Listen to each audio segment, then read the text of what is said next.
கல்வாரி சிலுவையில் பேசின 7 வார்த்தைகளை குறித்து பார்த்து கொண்டிருக்கிறோம். அல்லேலூயா. இயேசு சிலுவையில் தொங்கும்போது 7 வார்த்தைகள் பேசியிருக்கிறார். அந்த 7 வார்த்தைகளிலிருந்து நாம் பார்த்து கொண்டிருக்கிறோம். விசேஷமாக ஒவ்வொரு வாரம் ஒவ்வொரு வார்த்தைகளை நாம் பார்த்து இந்த நாளில் எத்தனாவது வார்த்தைக்கு வந்திருக்கிறோம் தெரியுமா உங்களுக்கு? இந்த நாளில் நான் பேச போவது எத்தனாவது வார்த்தை?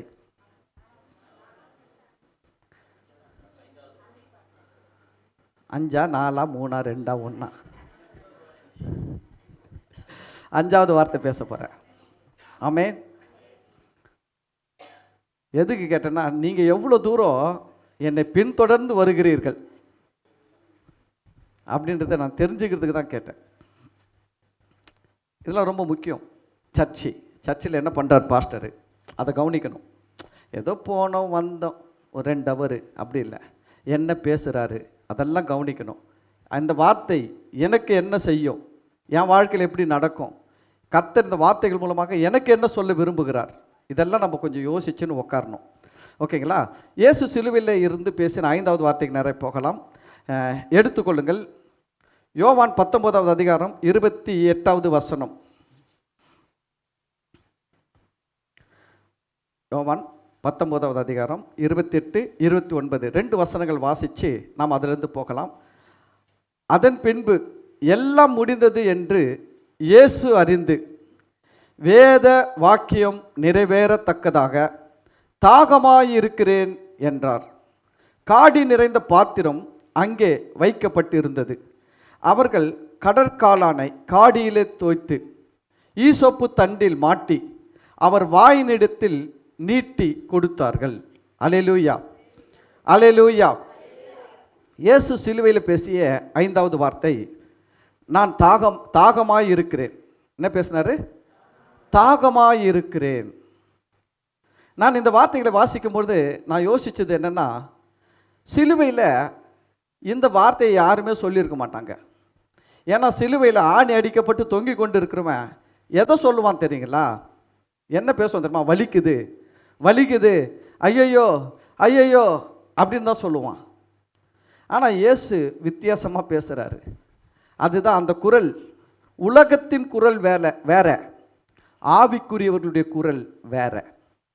உலகம் எப்பவுமே கண்ணால் காண்கிறது இதை பற்றி தான், அதன் அடிப்படையில் தான் ஓடிக்கொண்டிருக்கும் உலகம் என்ன பண்ணோம்? உலகத்தில் வாழ்கிறவன் உலகத்துக்காக வாழ்கிறான். நாம் உலகத்துக்காக வாழல, நாம் உலகத்தில் இருந்தாலும் தேவனுக்காக வாழ்ந்து கொண்டிருக்கிறோம். ஆமென். நம்ம உலகத்தில் தான் இருக்கிறோம், ஆனால் யாருக்காக வாழ்கிறோம்? தேவனுக்காக, தேவனுடைய ராஜ்யத்துக்காக வாழ்ந்து கொண்டிருக்கிறோம். அப்போது உலகத்தில் வாழ்கிறவனுக்கு பரலோகம் போக போகிறோம், கடவுளை பார்க்க போகிறோம் அப்படின்ற நிச்சயம்லாம் கிடையாது. அதனால் அவன் என்ன வேணாலும் பண்ணுவாங்க, அவன் என்ன வேணாலும் பண்ணுவான். அவனை பொறுத்தவரை இந்த உலக சந்தோஷம் தான் முக்கியம்.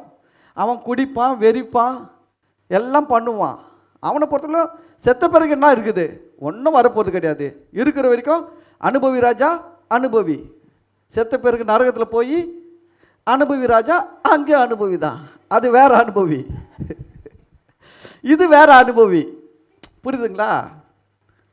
ஆனால் நம்ம ஆண்டவருக்குள்ள வாழ்கிற வாழ்க்கையில் நம்முடைய ஆண்டவர்கிட்ட நம்ம வேதம் நமக்கு அப்படிலாம் சொல்லலை. நம்ம வாழ்க்கை இதோட முடியல, இந்த வாழ்க்கை முடிந்த பிறகு தான் நமக்கு பரலோகத்தில் ஒரு புது வாழ்வு தொடங்குகிறது. நமக்கு தேவன் இது பூமிக்குரிய கூடாரம், பூமிக்குரிய சரீரம் மண்ணிலிருந்து எடுக்கப்பட்டது மண்ணுக்கு போயிடும். கர்த்தர் வானத்துக்குரிய மேனியை நமக்கு கொடுக்கிறார். பரலோகத்துக்குரிய மேனியை கொடுத்து நம்முடைய ஆவியும் ஆத்மாவும் அந்த மேனியில் போவோம். நம்ம ஒரு புது சரீரத்தை பெற்றுக்கொள்வோம். அந்த சரீரத்தில் வியாதி கிடையாது, அந்த சரீரத்தில் வலி கிடையாது, அந்த சரீரத்துக்கு மரணம் கிடையாது. ஹலோ, யாரையோ பற்றி பேசலை, உங்களை பற்றி தான் பேசுகிறேன். இந்த சரீரத்தில் தாங்க வலி, இந்த சரீரத்தில் தாங்க வியாதி, இந்த சரீரத்தில் தாங்க சோர்வு, இந்த சரீரத்துக்கு தாங்க மரணம். ஆனால் தேவன் கொடுக்க போகிற வானத்துக்குரிய மேனி, வீட்டில் போய் படித்து பாருங்க. 1 கொரிந்தியர் 15வது அதிகாரம் ஃபுல்லாக படித்து பாருங்க. அவர் சொல்கிறாரு, ஒரு விதைக்கிற விதை செத்தால் ஒழிய புதிய செடியோ மரமோ வளராது. அதுபோல தான் இந்த மண்ணிலிருந்து எடுக்கப்பட்ட சரீரம் மண்ணில் விதைக்கப்படும். ஆனால் கர்த்தர் என்ன பண்ணுறாரு? புதிய மேனியை கொடுக்கிறார், வானத்துக்குரிய சரீரத்தை கொடுக்கிறார். நம்ம எல்லாம் வானத்துக்குரிய சரீரத்தை பெற்றுக்கொண்டு சாகாமை. இந்த சரீரத்துக்கு சாவு உண்டு, அந்த சரீரத்துக்கு சாவு கிடையாது. ஹலோ, அந்த சரீரத்துக்கு என்ன கிடையாது? மரணம் கிடையாது. மரணம் இல்லாத ஒரு சரீரத்தை நாம் பெற்று நாம் இயேசு கிறிஸ்துவோடு கூட பரலோகத்தில் இருக்க போகிறோம். உலகத்தானுக்கு இந்த நம்பிக்கை இல்லை, அதனால் அவன் குடிப்பான், வெறிப்பான், எல்லாம் பண்ணுவான். நம்மளை பார்த்து சொல்லுவான், முட்டா பையன். என்னெல்லாம் சொல்லியிருக்கிறாங்க, என்னெல்லாம் சொல்லியிருக்கிறாங்க. நாங்களாம் வேலையெல்லாம் செய்யும்போது வீக்லி சாட்டர்டே பார்த்திங்கன்னா எல்லாம் கேங்காக போவாங்க, போயிட்டு பாரில் உக்காருவாங்க. உக்காந்து தண்ணி அடிப்பாங்க, டம் அடிப்பாங்க, எல்லாம் பண்ணுவாங்க. நானும் உட்காந்து இருப்பேன், எதுவும் செய்ய மாட்டேன், நம்புங்க. அதெல்லாம் அந்த பழக்கம்லாம் வரல. கர்த்தருக்கு தான் நன்றி சொல்லணும். அது ஒன்றும் நான் ஒன்றும் பெரிய ஆள் சொல்ல, கர்த்தருடைய கிருபை தான். அதிலெல்லாம் ஒரு இன்ட்ரெஸ்ட் இல்லை, அதனால் அதெல்லாம் ஒன்றும் போகிறதில்லை. அவங்க சொல்லுவாங்க, கேட்பாங்க, நீ வாழ்ந்து என்ன பண்ண போகிற? நாங்கன்னா பாரு, ஜாலியாக தண்ணி அடிக்கிறோம், டம் அடிக்கிறோம், என்ஜாய் பண்ணுறோம், நீ என்ன பண்ண போகிறன்ட்டு. நான் சொல்லுவேன், எங்களுக்கு ஒரு ஆண்டவர் இருக்கிறார், எங்களுக்கு பரலோகம் இருக்குது. இதெல்லாம் அனுபவிக்கிறதுனால அழிந்து போய்விடும், இதெல்லாம் அனுபவிக்கிறதுனால அழிந்து போய்விடும். ரெண்டாவது, இதில் நிறைய சைடு எஃபெக்ட் இருக்குது. இதில் நிறைய சைடு எஃபெக்ட் இருக்குதுங்க. வயசு இருக்கும்போது குடிக்கலாம், பெலன் இருக்கும்போது குடிக்கலாம். 50 வயசு தாண்டின பிறகு வயிற்றில் குடல் எரிஞ்சிடும், கிட்னி போயிடும், ஈரல் போயிடும், லங்ஸ் போயிடும், எல்லா ஸ்பேர் பார்ட்ஸும் டேமேஜ் ஆகிடும். டாக்டர் சொல்லுவார், இனி சாராயத்தை மோந்தா கூட காலி, சாராயத்தை குடிச்சா இல்லை மோந்தா கூட காலி, பக்கமே போகக்கூடாது. ஆனால் அவன் எவ்வளோ சந்தோஷம் அனுபவிச்சானோ அந்த சந்தோஷத்தை நினச்சி நரகத்தில் வாழ்வான். யோசிச்சு பாருங்க. அதாவது தேனுடைய டேஸ்ட் என்னன்னு தெரியலன்னு வச்சுக்கோங்களேன், பிரச்சனையே இல்லை. ஆனால் டேஸ்ட் பண்ணவனை சாப்பிடாம இருன்னு சொல்கிறது தான் கஷ்டம். அல்லேலூயா. எல்லாம் அனுபவிச்சுட. இப்போ கர்த்தர் என்ன பண்ணுற, இப்போ அவனுக்கு வியாதி வந்துச்சு, டாக்டர் சொல்கிறாங்க தொடக்கூடாது, கடை பக்கம் போகக்கூடாது. இப்போ அவனால் இருக்கவே முடியாது. ஐயோ, இவைகள்லாம் அனுபவிக்கிறதுனால அழிந்து போய்விடும். கவனிங்க, நம்ம தேவனுக்காக வாழ்கிறோம், நமக்கு ஒரு ராஜ்யம் இருக்குது, தேவனுடைய ராஜ்யம். நம்ம பரலோகத்துக்கு போகிறோம், பரலோகத்தில் தேவன் இருக்கிறார், பரலோகத்துக்குரிய வானத்துக்குரிய மேனியை வச்சு இருக்கிறார். பூமிக்குரிய மேனியை அழிந்தாலும் வானத்துக்குரிய மேனியை வச்சு நம்ம ஆண்டோரு கூட நித்திய காலமாக, அழிவில்லாத ஆண்டுகள், நித்திய காலமாக தேவனை போல நாம் தேவனோடு கூட இருக்க போகிறோம். அல்லேலூயா, அல்லேலூயா. உலகம் அது ஒரு மாதிரி சவுண்டு போடும், நம்ம சத்தம் வேற. சொல்லுங்க, உலகத்தின் சத்தம் வேற, இயேசுவின் சத்தம் வேற. உலகத்தின் சத்தம் என்ன தெரியுமா? ஐயோ கொய்யோ. இயேசுவின் சத்தம் என்ன தெரியுமா? தாகமாக இருக்கிறேன். அல்லேலூயா. ஏன் தாகமாக இருக்கிறேன்னு சொன்னாரு அப்படின்னு பார்க்கும்போது, வேத வாக்கியம் நிறைவேற, அந்த வசனத்தை பாருங்களேன், அழகாக படிக்கலாம். அதன் பின்பு என்ன 4வது வார்த்தையை பேசுகிறாரு. பேசி முடித்த பின்பு எல்லாம் முடிந்தது என்று இயேசு அறிந்து. என்ன ஆயிடுச்சு? எல்லாம் முடிஞ்சிடுச்சு, இன்னும் கொஞ்சம் தான் இருக்குது, ஜீவனை விடணும், ஜீவனை விடணும், அதுதான் இருக்குது தெரிஞ்சுக்கின்னு இந்த நேரத்தில் எல்லாம் அறிந்து, எல்லாம் முடிந்தது என்று அறிந்து இயேசு என்ன சொல்றாரு? வேத வாக்கியம் நிறைவேறத்தக்கதாக. வேத வசனம், இயேசுவை பாருங்க, சிலுவையில் தொங்கும் போது கூட அவருடைய அல்டிமேட் சொல்லுவாங்க, பிரதான நோக்கம் தன்னுடைய வாழ்க்கையில் தேவன் கொடுத்த வார்த்தைகளை, தேவன் கொடுத்த காரியங்களை நிறைவேற்ற வேண்டும். அதுதான் நோக்கம். ஒன்று தெரியுங்களா, உங்களை எல்லாருக்கும் தேவன் ஒவ்வொரு நோக்கத்தை கொடுத்திருக்கிறார். உங்களை முதல்ல பார்த்தது யாருங்க? உங்களை முதல்ல பார்த்தது யார் இந்த உலகத்தில்? ஹலோ, டாக்டருங்க, நர்ஸுங்க, கரெக்டுங்களா? உங்களை முதல்ல பார்த்தவங்க யாரு? ரொம்ப தூரம் போயிட்டீங்களோ? வேற எதெல்லாம் இல்லை போயிட்டீங்களா? நம்மளை யார் பார்த்தாங்க ஃபஸ்ட்டு? நான் சொல்கிறேன், கவலைப்படாதீங்க. உங்களை முதல்ல பார்த்துங்க டாக்டரும் நர்ஸுங்களை தான் பார்த்தாங்க. அடுத்தது யார் பார்த்ததுன்னா உங்கள் அம்மா, அதுக்கப்புறம் உங்கள் அப்பா, அதுக்கப்புறம் சொந்தக்காரங்க எல்லாம் பார்த்துருப்பாங்க. ஆனால் பைபிள் சொல்லுது, தாயின் கருவில் நான் உருகும் ஆகும் முன்னே உன் கண்கள் என்னை கண்டது. அல்லேலூயா. உங்களை ஒருத்தர் பார்த்துன்னு இருக்கிறாரு. எங்கேருந்து பார்க்க ஆரம்பிச்சிட்டார் தெரியுங்களா? தாயின் கருவில் உருவாகும் முன்னே உங்களை காண்கின்றார். அப்போதிலிருந்து பார்த்து பார்த்து பார்த்து பார்த்து இவ்வளவு தூரம் கொண்டு வந்து வச்சிருக்கிறார். அல்லேலூயா, அல்லேலூயா. ஏன் உங்களை இவ்வளோ தூரம் வச்சிருக்கிறார் தெரியுங்களா? நீங்களும் இயேசுவை அறியாதவ மற்றவனை போலவே ஜாலியாக வாழ்ந்து காலியாக போகிறதுக்கு இல்லை. ஹலோ, அவங்க ஜாலியாக வாழ்ந்து காலியாக போயிடுவான். நம்ம ஜாலியாக வாழ்வோம். நம்ம சந்தோஷம் வந்து அது இல்லை. நம்ம சந்தோஷம் தேவனுக்குள் இருக்கிறது, தேவனோடு இருக்கிறது, தேவனை சார்ந்து இருக்கிறது. அல்லேலூயா. நம்ம கர்த்தருக்குள்ளே சந்தோஷப்படுகிறோம். ஆனால் நம்ம கர்த்தருக்குள்ளே சந்தோஷமாக இருந்து இந்த சந்தோஷம் பரலோகத்துக்கு போனாலும் தொடர்ந்து வரும். ஆமென். ஆனால் ரட்சிக்கப்படாதவங்க இருக்கிற மாதிரியே இருக்கணும்னு யோசிக்கக்கூடாது. அவன் இருப்பாங்க, அவனுக்கு அவள் தான், அவனை பொறுத்தவரையிலும் ஒன்றும் கிடையாது, எல்லாம் செய்வான். ஆனால் நம்ம தேவனுடைய ராஜ்யத்துக்காக வாழ்ந்து கொண்டிருக்கிறோம். இயேசு அப்படி தான் வாழ்ந்தார். வேத வாக்கியம் நிறைவேறத்தக்கதாக. உங்கள் வாழ்க்கையில எல்லாம் தேவனுடைய சில காரியங்கள் உங்களுக்கு கொடுக்கப்பட்டிருக்குது. ஒன்று தெரியுங்களா? நீங்கள் அதெல்லாம் முடிக்கணும். அதெல்லாம் செஞ்சு முடிச்சுட்டு பரலோகம் போகணும். ஒரு தேவ மனுஷன் சொன்னார், அவருக்கு 75 வயசுக்கிட்ட ஆகுது, 70 வயசு தாண்டி போயின்னுக்கிறாரு. நல்ல பிரசங்கம் பண்ணுறாரு, நல்லா நிற்கிறார், ஓடுறார், ஒடியாடுறாரு, நல்லா இருக்கிறாரு, எந்த குறையெல்லாம் சூப்பராக இருக்கிறாரு.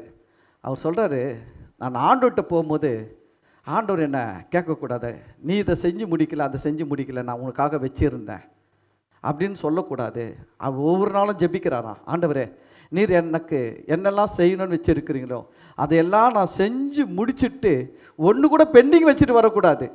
பரலோகத்தில் போய் ஆண்டவர் கேட்கக்கூடாது, நான் மகளே உன்னை நம்பி இத்தனை ஆத்துமா இந்த ஏரியாவில் வச்சுருந்தேன், நீ சும்மா ஒரு ஊழியம் செஞ்சு ஆத்துமாதாயம் பண்ணுவேன்னு வச்சுருந்தேன், நீ ஆத்துமாதாயமாக பண்ணாமல் வந்துட்டியே அப்படின்னு கேட்டுறக்கூடாது. அல்லேலூயா. அதனால் அவர் கொஞ்சம் சொல்கிறாரு, ஆண்டவரே நான் உங்ககிட்ட வரும்போது நீங்கள் எனக்கு செஞ்சு கொடுத்துருக்கிற எல்லா வேலைகளையும் முடிச்சுட்டு நான் வரணும், எனக்கு கிருபை தாங்க. அல்லேலூயா. பக்கத்தில் உங்கள்கிட்ட கை குத்து சொல்லுங்கள், நீங்கள் ஆண்டவரை சந்திக்கும் போது எல்லாத்தையும் உங்களுக்கு ஆண்டவர் வச்சிருக்கிற எல்லா வேலையும் முடிச்சுட்டு போய் சந்திங்க. ஆமென். ரொம்ப முக்கியம். இயேசு எல்லாம் கத்துற ரெண்டு, நான் நினைக்கிறேன் சிலுவையில் தொங்கணும்லாம் என்னன்னு சொல்லி கத்திருப்பான். ஐயோ வலிக்குதே வலிக்குதே, ஐயோ சாவு கூட வர மாட்டேந்தே. ஆனால் இயேசு சொன்னார், தாகமாக இருக்கிறேன். யோசிச்சு பாருங்க, ஆண்டவர் இந்த உலகத்தை உண்டாக்கி, இந்த உலகத்தில் முதல்ல இருந்தது என்ன தெரியுங்களா? ஜலம். உலகத்தில் முதல்ல என்ன இருந்துச்சு? ஜலம் இருந்ததுங்க. நீங்கள் பைபிள் படித்து பாருங்கள். ஆதியிலே தேவன் வானத்தையும் பூமியும் சிருஷ்டித்தார். பூமியானது ஒழுங்கின்மையும் வெறுமையும் இருந்தது. ஆழத்தின் மேல் இருள் இருந்தது, ஜலம் இருந்தது. ஜலத்தின் மேல் ஆவியானவர் அசைவாடி கொண்டிருந்தார். தண்ணீரை உண்டாக்கின தேவன், நீரூற்றுகளை உண்டாக்கின தேவன், ஆறுகளை உண்டாக்கின தேவன் சிலுவையில் மனுஷனா வந்து தாகமாக இருக்கிறேன் அப்படின்னு சொன்னார். ஏன் தாகமாக இருக்கிறேன்னு சொன்னார்? வேத வாக்கியம் நிறைவேறத்தக்கதாக. என்ன வேத வாக்கியம் நிறைவேறத்தக்கதாக? அதை தான் நம்ம பார்க்க போகிறோம். இது 2 வாரம் பேசணும்னு நினச்சேன், ஆனால் ஒரே வார்த்தையில் முடிக்கணும்ட்டு தீர்மானம் பண்ணியிருக்கிறேன். ஏன்னா எல்லா வார்த்தையும் ஒரே வார்த்தையில் முடிச்சாச்சு, இது மட்டும் எதுக்கு 2 வாரம்? இதில் நான் என்ன யோசித்தேன்னா, என்ன வேத வாக்கியம் நிறைவேற தாகமாக இருந்தான்ட்டு, தாகமாக இருக்கிறன்றதை பற்றி பேசலான்ட்டு. இருந்தாலும் நான் சுருக்கமாக உங்கள்கிட்ட சொல்லிட்டு போயிடுறேன். இயேசு தாகமாக இருக்கிறேன்னு சொன்னார். தண்ணி கொடுத்தாங்களா? தண்ணி கொடுத்தாங்களா கொடுக்கலையா? தண்ணி கொடுக்கல. தாகத்துக்கு என்னங்க குடிப்போம்? நம்ம தண்ணி தான் குடிப்போம். எவனாவது கசப்பு கலந்த காடியை கொடுப்பாங்களா? இயேசுக்கு தாகத்துக்கு தண்ணி தான் கிடைக்கல. தண்ணீரை உண்டாக்கினவர். தெரியுங்களா உங்களுக்கு? இஸ்ரவேல் ஜனங்களை எகிப்திலிருந்து கொண்டு வராரு. கொண்டு வரும்போது வனாந்தரத்தில் வர்றாங்க. தண்ணி இல்லை, தண்ணி இல்லை. ரெவித்தீமில வந்து பாளையம் இறங்குறாங்க. தண்ணி கசப்பா இருக்கிறது, தண்ணீர் இருக்கிறது, கசப்பாக இருக்கிறது, குடிக்க முடியவில்லை. ஜனங்க கேட்குறாங்க, ஐயோ குடிக்க முடியல, தாகமா இருக்குது, எங்களால் தண்ணி குடிக்க முடியல. என்ன நடந்தது தெரியுங்களா? அந்த இடத்துல ஒரு மரம் போடப்படுகிறது. ஒரு மரத்தை வெட்டி அந்த தண்ணியில் போட்ட உடனே அந்த கசந்த மாறா மதுரமாய் மாறிடுச்சு. அந்த மரம் யாருக்கு அடையாளமாக இருக்குது? இயேசுவுக்கு அடையாளமாக இருக்கிறது. உன் வாழ்க்கையில் உன் தாகத்தை தீர்க்க தடையாக இருக்கிற எல்லா கசப்பான தண்ணீரையும் தித்திப்பான தண்ணீராய் மாற்றக்கூடியவர் இயேசு கிறிஸ்து தான். சிலுவையில் அதை செய்து முடித்தார். அல்லேலூயா. அந்த மரம் எங்கே போடப்பட்டுச்சு? சிலுவையில். சிலுவையில் சிலுவையில் சிலுவையில் தான் அந்த மரம் என்ன பண்ணுறது? இந்த உலகத்தின் மேலே ஜனங்கள் வாழ்க்கையில் இருக்கிற தாகங்களை தீர்க்கிற தண்ணீரை உண்டாக்க, தடையாக இருக்கிற தண்ணீரை மாற்ற, கசப்பான தண்ணீரை மாற்ற, நல்ல தண்ணீராய் மாற்ற மரம் போடப்பட்டுச்சு. அதுதாங்க இயேசு கிறிஸ்துக்குள்ள ஒரு மனுஷன் வரும்போது அவன் வாழ்க்கையில் இருக்கிற எல்லா கசப்புக்கள், எல்லா சாபங்கள், எல்லா விதமான பிசாசின் வல்லமைகள்லாம் விலகி அவனுக்குள்ள வாழ்க்கை ஆசீர்வாதமாய் மாறுகிறது. அல்லேலூயா, அல்லேலூயா. நாம் அதை புரிந்து கொள்ள வேண்டும். இயேசு பாருங்க, அநேகருடைய தாகத்தை தீர்த்தார். இஸ்ரவேல் ஜனங்களுடைய தாகத்தை தீர்த்தார். இயேசு சொன்னார், ஓ தாகமாய் இருக்கிறவர்களே, நீங்கள் என்னிடத்தில் வந்து பணமும் இன்றி விலையும் இன்றி இலவசமாய் நான் கொடுக்கும் பானத்தை என்ன பண்ணுங்க? பானம் பண்ணுங்க. நான் கொடுக்கும் தண்ணீரை பருகுங்கள், வாங்கன்னு சொல்லி கூப்பிட்டாரு. இயேசு சொன்னார். நான் படிக்கும் போது யோசிச்சது, இந்த இடத்துல இயேசு தாகமாக இருக்கும் சொல்லும் போதும் தண்ணி கொடுக்கல. இன்னொரு இடத்துலையோ இயேசு சொன்னார், சமாரியா ஸ்திரீகிட்ட சொன்னார், தாகத்துக்கு தான்னாரு. கடைசி வரைக்கும் அந்த லேடி தண்ணி கொடுக்கவே இல்லை. எல்லா கதையும் பேசிச்சுக்க. யோசிச்சு பார்த்தீங்களா? யோவானில் வரும், 4வது அதிகாரத்தில் வரும். இயேசு அந்த சமாரியா ஸ்திரீகிட்ட தாகத்துக்கு தான் கேட்டார். தண்ணி ஒன்றும் கிடையாது, கொஞ்சம் தண்ணி கொடுத்தா சந்தோஷமாக குடிச்சிருப்பாரு. ஆனால் அந்த லேடி கடைசி வரைக்கும் இயேசுவுக்கு தான் கொடுக்கல, தண்ணி கொடுக்கல. இந்த உலகம் இயேசுவின் தாகத்தை தீர்க்காத உலகம். ஆனால் நீங்களும் நானும் அப்படி இருக்கக்கூடாது. நீங்களும் நானும் இயேசுவின் தாகத்தை தீர்க்காத ஒரு வாழ்க்கை வாழக்கூடாது. நம்முடைய வாழ்க்கை, நம்முடைய நேரங்கள், நம்முடைய பலன்கள், நம்முடைய திறமைகள் இயேசுவின் தாகத்தை தீர்க்கக்கூடியதாக இருக்க வேண்டும். அல்லேலூயா. பக்கத்தில் சொல்லுங்க, கைப்பிடிச்சி சொல்லுங்க, உங்க வாழ்க்கை, உங்க செயல் இயேசுவின் தாகத்தை தீர்க்க இருக்க வேண்டும். உலகம் தாங்க தீர்க்கல. அவர் தாகத்தை தீர்க்கிறதுக்கு உலகம் இல்லை. உலகத்தில் பாருங்க, அவர் தாகத்துக்கு தண்ணி கேட்டால் அந்த சமாரிய ஸ்திரியும் கொடுக்கல, இந்த ரோம போர்ச்சவர்களும் கொடுக்கல. ஆனால் நீங்களும் நானும் தான் இயேசுவின் தாகத்தை தீர்க்கணும். ஏன்னா நம்ம அவருடைய பிள்ளைகள். நம்மளாம் யாரு? அவருடைய பிள்ளைகள். அல்லேலூயா. உங்கள் அப்பாவுடைய தாகம் தண்ணி, உங்கள் அப்பா வெளியில் போயிட்டு வராரு, தாகமாக இருக்குமா அப்படின்னா என்ன பண்ணுவோம்? உடனே ஓடி போய் தண்ணியை தூண்டு கொடுப்போம். நம்ம தான் இயேசு தாகத்தை தீர்க்க நம்மளை தான் எதிர்பார்க்குறார். ஆமேன். சரி, இயேசுவுக்கு பார்த்தீங்கன்னா, இயேசு வந்து எவ்வளோ அற்புதங்களை செஞ்சாங்களே. கண்மலையிலேருந்து தண்ணீரை வர வச்சாருங்க. கண்மலையிலேருந்து தண்ணீரை புறப்பட பண்ணாருங்க. ஆறுகளை ஓடு செய்தார். கொஞ்சம் நஞ்சம் தண்ணி வரலங்க. ஒரு கண்மலையை பார்த்து இயேசு சொல்கிறாரு, கண்மலையை பார்த்து அடினாரு, அடித்தார். 2வது முறை மோசைக்கிட்ட சொல்கிறார், கண்மலையை பார்த்து பேசுனாரு. ஆனால் மோசை அடிச்சிட்டாரு. ஆனால் தண்ணி வந்தது. எவ்வளோ பேர் குடித்தாங்க தெரியுங்களா? குறைந்தபட்சம் 25 லட்சம் மக்கள், குறைந்தபட்சம். ஆனால் கரெக்டாக அக்யூரேட்டாக கணக்கு போட்டால் 40 லட்சம் மேலே போவோம். குறைந்தபட்சம் 25 லட்சம் மக்கள் குடித்தாங்க. எப்படி வந்திருக்கும் பாருங்க தண்ணி. அல்லேலூயா. பாருங்க, இயேசு அப்படி தாகம் தீர்த்தாரு. ஆனால் இயேசு சிலுவையில், ஆனால் அந்த இடத்துல அவர் சொல்கிறாரு, வேத வாக்கியம் நிறைவேறத்தக்கதாக தாகமாக இருக்கிறேன். அப்போ ஏன் அவர் வேத வாக்கியம் அவர் சொல்கிறாரு? சிலுவையில் தொங்கும் போது தாகமாக இயேசு ஒன்று யோசிக்கிறாரு, எல்லாம் முடிஞ்சிடுச்சு, இன்னும் கொஞ்சம் நேரத்தில் ஜீவனை விட போகிறேன் நான், அதுக்கு முன்னாடி நான் நிறைவேற்ற வேண்டிய காரியம் ஏதாவது இருக்குதா அப்படின்னு யோசிக்கும் போது, அப்போது ஒரு முக்கியமான காரியம் இருக்குது. என்னன்னா, இவர் காடியை வாங்க வேண்டும். இவர் என்ன குடிக்கணும்? சிலுவையில் என்ன குடிக்கணும்? காடியை குடிக்க வேண்டும். அல்லேலூயா, அல்லேலூயா. நீங்கள் மத்தேயில, மார்க்கில், லூக்காலையும் இருக்குது. 2 சுவிசேஷத்தில் படித்து பாருங்க. 2 சுவிசேஷத்தில் இயேசு அந்த காடியை ருசி பார்த்து அதை குடிக்கல. ஆனால் இங்கே குடிக்கிறாரு. அவர் காடியை வாங்குறாரு. காடியை என்ன பண்ணுறாரு? இயேசு இங்கே காடியை ஏற்றுக்கொள்கிறார். ஏன் ஃபர்ஸ்ட்டில் ஏற்றுக்கல, 2வது ஏற்றுக்கினாரு? ஒரு நோக்கம் இருக்குது. காடியை இயேசு ஏன் ஏற்றுக்கொண்டார்? ஃபர்ஸ்ட்டில் வேணான்ட்டார். காடியை வேணாம், எனக்கு பிடிக்கல, எனக்கு இது பிடிக்கல, வேணான்ட்டார். ஆனாலும் பிடிக்காததை ஏற்றுக்கொண்டார். ஏன் தெரியுங்களா? நான் சொல்கிறேன் பாருங்கள். எதுக்கு ஏற்றுக்கினார்னா, காடியை, அந்த 29 வசனம், காடி நிறைந்த பாத்திரம் அங்கே வைக்கப்பட்டிருந்தது. அவர்கள் கடற்காளானை காடியிலே தோய்த்து ஈசோப்பு தண்டில் மாட்டி அவர் வாயினிடத்தில் நீட்டி கொடுத்தார்கள். வசனம் பாருங்க. இது குறித்து தீர்க்க தரிசன வசனம் சங்கீதம் 69:21 இருக்குது. சங்கீதம் 69வது அதிகாரம் 21வது வசனத்தில் இருக்கிறது. இது இப்படிலாம் நடக்கும் அப்படின்றது அங்கே இருக்கிறது. பாருங்க, அங்கே என்ன சொல்லப்படுதுன்னா, என் ஆகாரத்தில் கசப்பு கலந்து கொடுத்தார்கள், என் தாகத்துக்கு காடியை குடிக்க கொடுத்தார்கள். இது யாரை பற்றிய வசனம்? இயேசுவை பற்றிய தீர்க்க தரிசனமான வார்த்தை. அப்போ இந்த வார்த்தையை இயேசு செய்யலன்னு வச்சுக்கோங்க, தாகமாக இருக்கிறேன்னு கேட்கலன்னா காடியை என்ன பண்ணியிருக்க மாட்டாங்க? கொடுத்துருக்க மாட்டாங்க. காடியை கொடுக்கலன்னா இந்த வசனம் என்ன பண்ணியிருக்காது? நிறைவேறி இருக்காது. அப்போ இயேசு ஒவ்வொரு தீர்க்க தரிசன வார்த்தைகளையும் தன்னை குறித்து என்னெல்லாம் எழுதப்பட்டு இருக்கிறதுன்றதுல இயேசு ரொம்ப ஜாக்கிரதையாக இருந்தார். ஹலோ, உங்களை பற்றி இந்த பைபிளில் என்ன எழுதியிருக்குதுன்னு தெரியுமா? இயேசுவை பற்றி இயேசு யோசிக்கிறாரு. என்னை பற்றி இந்த வேதத்தில் என்ன எழுதி இருக்கிறது அப்படின்றத இயேசு எல்லாவற்றையும் அறிந்து வைத்திருந்தார். உங்களை பற்றி என்ன எழுதி இருக்குதுன்னு தெரியுமா?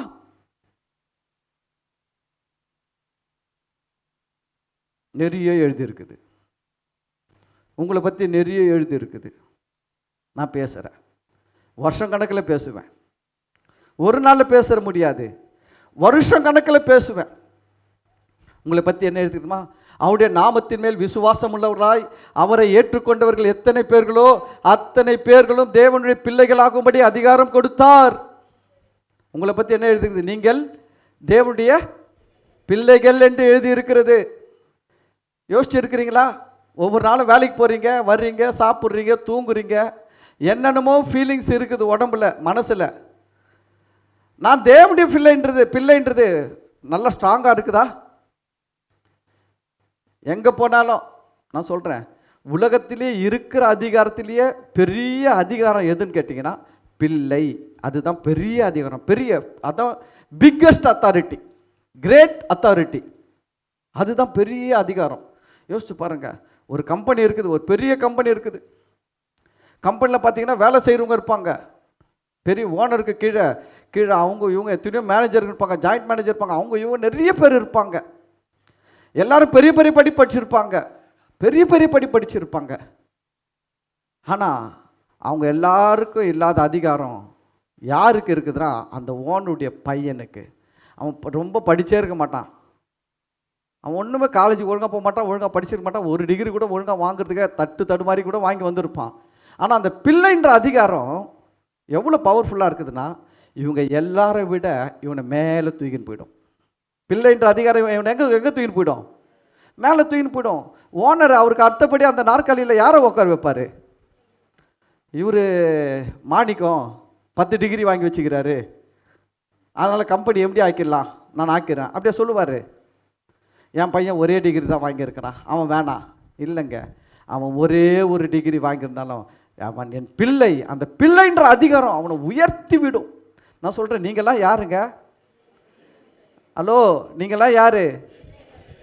இயேசுவுடைய பிள்ளைகள். சொல்லுங்க, நான் இயேசுவின் பிள்ளை. நான் தூசி இல்லை, நான் சாம்பல் இல்லை, நான் குப்பை இல்லை, நான் பிள்ளை. நான் சொல்ல, யோவான் 1:12-13-14 சொல்லுது. நீங்கள் படித்து பாருங்க, கொஞ்சம் பாருங்க, அதெல்லாம் கொஞ்சம் ஏறணும் மண்டையில்.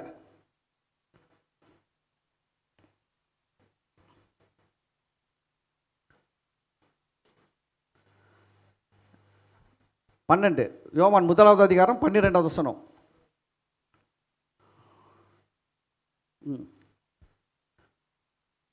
12 1 12 எல்லாம் இங்கே இருங்க. ஓகே. அவருடைய நாமத்தின் மேல் 12 அவருடைய நாமத்தின் மேல், யாருடைய நாமத்தின் மேல? இயேசு கிறிஸ்துவின் நாமத்தின் மேல் விசுவாசம் உள்ளவர்களாய் அவரை இயேசு கிறிஸ்துவை ஏற்றுக்கொண்டவர்கள் எத்தனை பேர்களோ அத்தனை பேர்களும் தேவனுடைய பிள்ளைகளாகும்படி அவர்களுக்கு அதிகாரம் கொடுத்தார். இயேசுவை ஏற்றுக்கொண்டவர்கள் 50% 50% பிள்ளைகளாகும்படி அதிகாரம் கொடுத்தார்.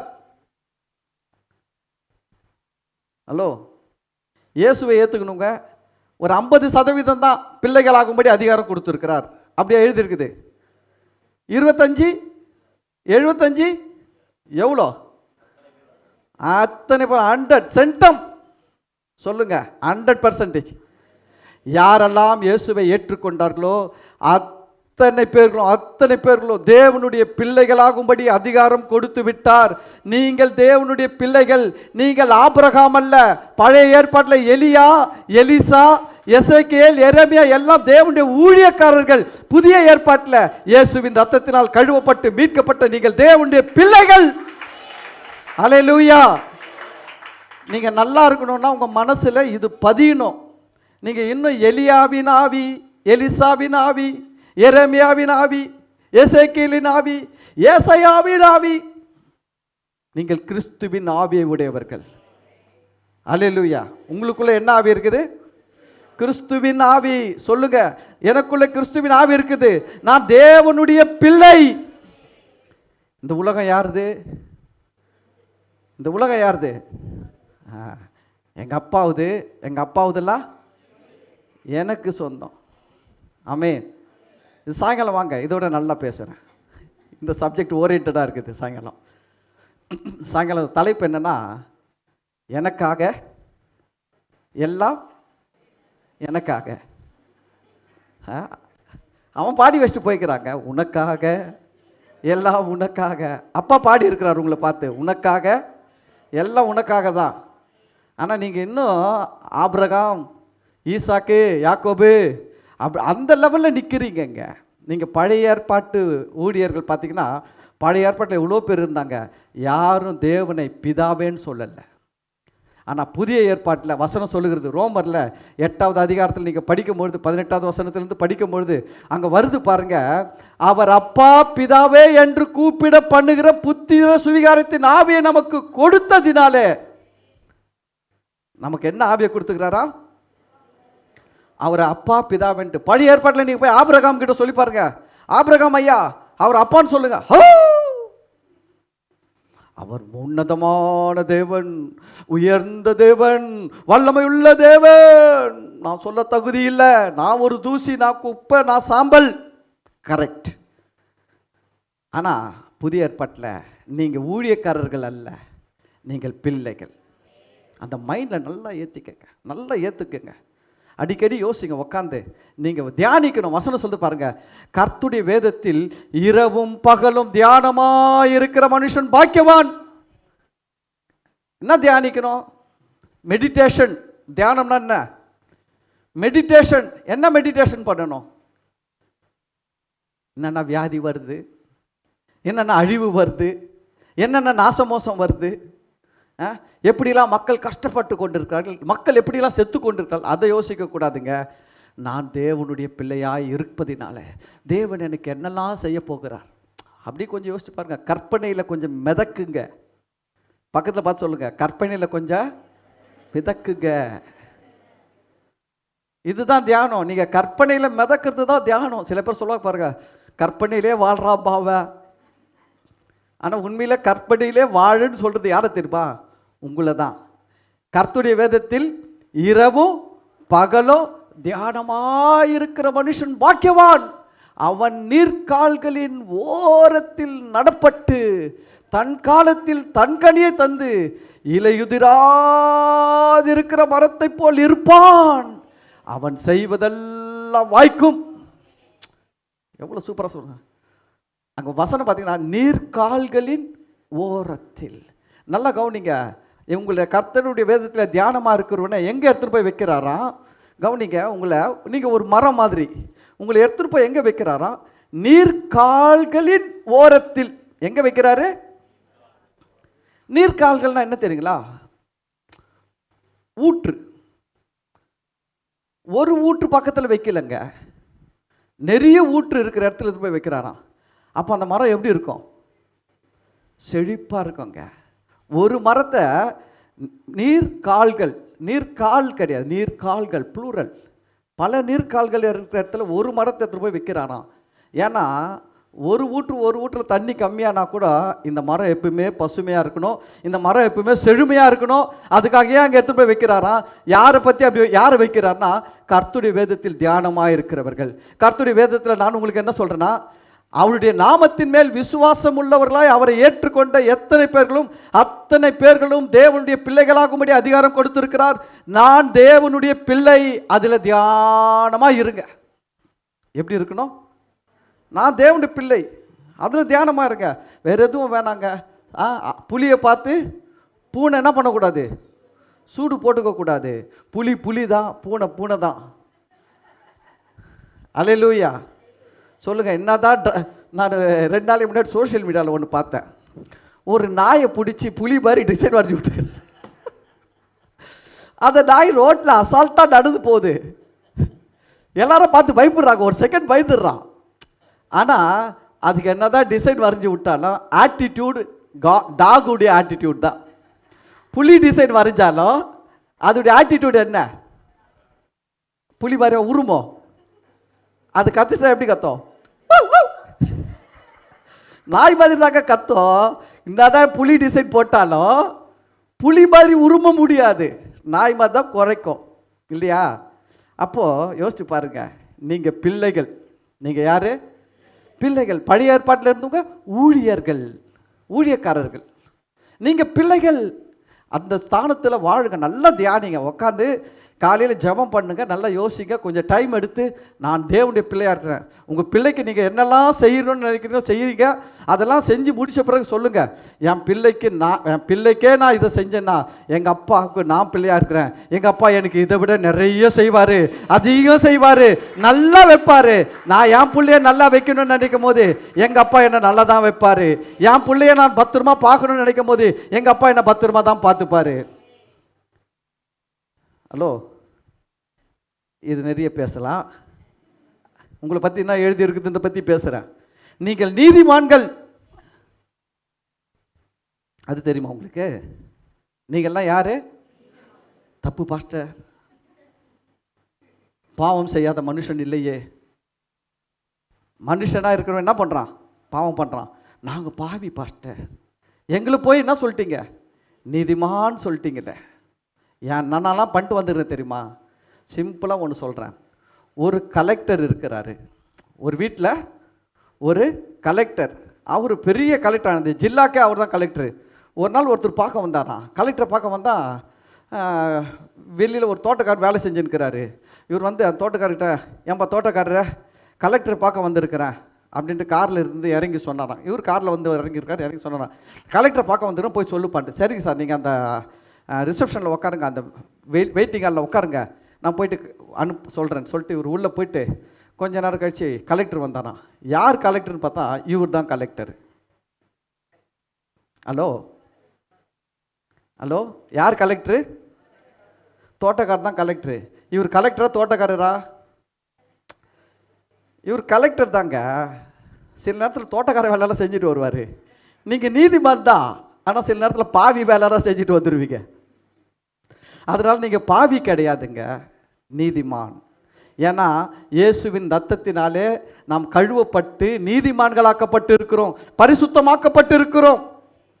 நம்ம இயேசுவின் ரத்தத்தினால் நீதிமான்களாக்கப்பட்டு இருக்கிறோம், மறந்து போகக்கூடாது. ஆமென். நான் நிறைய பேசலாம், நிறைய இருக்குது. அப்போ இயேசு தன்னை குறித்து என்ன எழுதி இருக்குதுன்றதை அறிந்திருந்தாரு. உங்களை குறித்து என்ன எழுதி இருக்குதுன்னு நீங்கள் அறிந்து கொள்ளணுமா வேணாவா? எங்கே போய் அறிஞ்சிப்பீங்க நீங்கள்? நான் சொல்கிறேன், இது போல் நல்ல சபைக்கு போங்க. ஒரு வேளை இந்த சபையை விட்டுட்டு போனீங்கன்னா இது போல் நல்ல சத்தியம் பேசுகிற சபைக்கு போங்க. தயவு செஞ்சு எங்கன்னா போய் நீ பாவி அப்படின்ற சபைக்கு போகாதீங்க. உங்களை பாவின்னு சொல்கிற சபைக்கு போகாதீங்க. புரியுதுங்களா? தயவு செஞ்சு சொல்கிறேன்.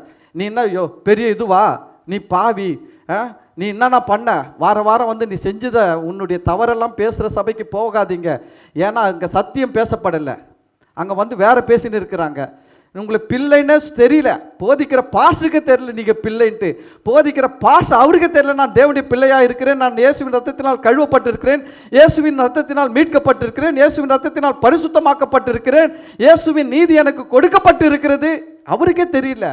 அவர் என்ன பண்ணுறாரு? அவரையும் பாவியாக பார்க்குறாரு, வரவங்களையும் பாவியாக பார்க்குறாரு. நான் ஒரு பாவி, நீ ஒரு பாவி.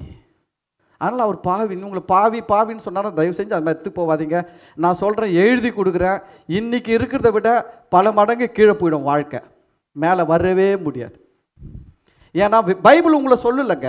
பைபிள் வசனம் என்ன சொல்லுது? அவருடைய நாமத்தின் மேல் விசுவாசம் உள்ளவர்களாய் அவரை ஏற்றுக்கொண்டவர்கள். நீங்கள்லாம் யார்? இயேசுவின் நாமத்தின் மேலே விசுவாசமாக இருந்து இயேசுவை ஏற்றுக்கொண்டவர்களா இல்லையா? அப்போ நீங்கள் பிள்ளையா பாவியா? நீங்கள் பிள்ளை.